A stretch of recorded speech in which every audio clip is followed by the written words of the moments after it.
గత ప్రభుత్వం టిడ్కో ఇళ్లను గాలి కొదిలేసిందన్నారు మంత్రి నారాయణ. అందరికి ఇళ్ల అంశంపై వేసిన కేబినెట్ సబ్ కమిటీ సమావేశంలో భేటీ అయింది.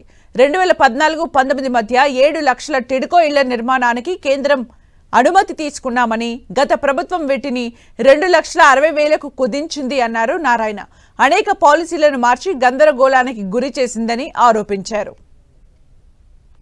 2014-19లో 7 లక్షల హౌసెస్ టిడ్కో హౌసెస్ ని ఈ రాష్ట్రంలో పేదలు నిరుపేదలకు హై క్వాలిటీ హౌసెస్, అది షీర్వాల్ టెక్నాలజీతో ఎమ్యూనిటీస్, ఫుల్ ఎమ్యూనిటీస్ యాక్చువల్ గా చేసి దాదాపు 5 లక్షల హౌస్ అడ్మినిస్ట్రేటివ్ శాంక్షన్ తీసుకుని వాటిని గ్రౌండ్ చేస్తే గత ప్రభుత్వం వాటిని 2,61,000 కుదించింది.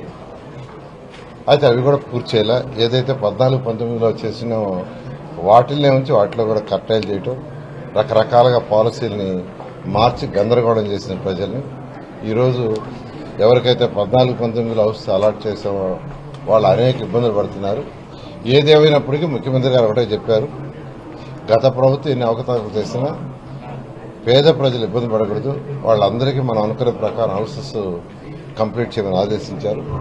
దాని మీద ఈరోజు టిడ్కో హౌసెస్ ఏదైతే ఉన్నాయో అవన్నీ కూడా రేపు జూన్ ఎండింగ్ లోపల అన్ని కంప్లీట్ అయ్యేటట్టుగా ఆ 2,61,000 దానికి అడుగులేస్తూ ముందుకు పోతున్నాం. దాని మీద ఈ రోజున్న సమస్యలు, అనేక సమస్యల్ని అధికారులతో యాక్చువల్గా డిస్కస్ చేయడం జరిగింది. ఆ సమస్యలను అధిగమించి జూన్ కల్లా అన్ని హౌసెస్ ని వాళ్ళకి హ్యాండ్ ఓవర్ చేయడం.